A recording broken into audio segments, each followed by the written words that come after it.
অনুশীলনী 3-3 উৎপাদকে বিশ্লেষণ করতে হবে। 17 নম্বর অঙ্ক। 3 ইন্টু এ স্কোয়ার প্লাস টোয়াইস এ মাইনাস 22 ইন্টু এ স্কোয়ার প্লাস টোয়াইস এ প্লাস 40।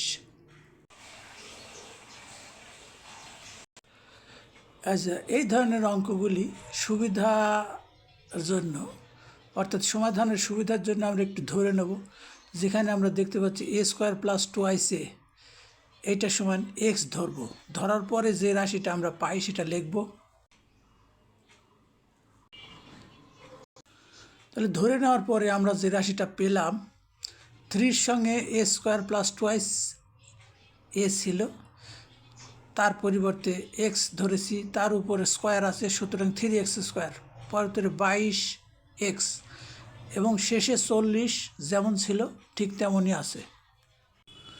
আমাদের এখানে বলে রাখা প্রয়োজন, উৎপাদকের এই অঙ্কগুলিকে আমরা বলি ইংরেজিতে মিডল ফ্যাক্ট। তো প্রথমে আমরা 3 এবং 40-এর গুণ থেকে দুইটি গুণনীয়ক নির্ণয় করব, যে দুইটি গুণনীয়ক আমাদের প্রয়োজন এখানের জন্য। আমরা 40-এর দুইটি গুণনীয়ক 4 এবং 10, তো যেটা আমাদের এখানে প্রয়োজন। তাহলে আমরা এখানে পেলাম 12 গুণন 10। 12 গুণন 10 থেকে 3 গুণন 40-এর সমান গুণফলই পাওয়া যাবে। পক্ষান্তরে 12 এবং 10 যোগ করলে 22 পাবো আমরা। তার মানে আমরা 22কে মিডল ফ্যাক্ট করলাম কিভাবে?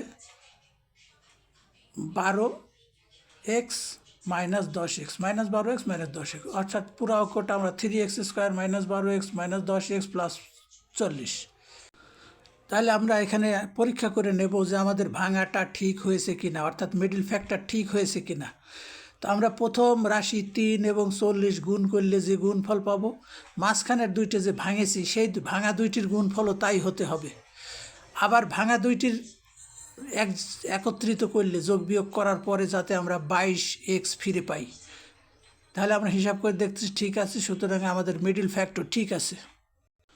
এবার প্রথম দুইটি রাশির মধ্যে 3x কমন আছে, শেষের দুইটি রাশির মধ্যে 10 কমন আছে। তাহলে উভয় ক্ষেত্রে কমন নেওয়ার পর আমরা x মাইনাস 4 পেয়েছি। এবার x মাইনাস 4 কমন নেব।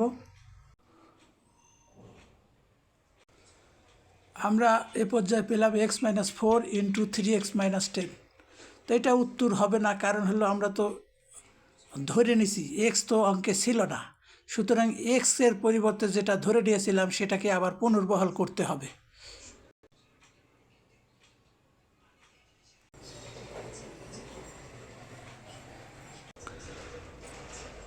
মান বসানো হলো, এবার একটু সরল করতে হবে।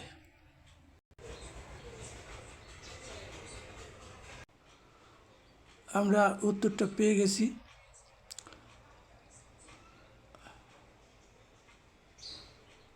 উত্তরটা হলো এ স্কোয়ার প্লাস টোয়াইস এ মাইনাস 4 ইন্টু 3 স্কোয়ার প্লাস 6 এ মাইনাস 10।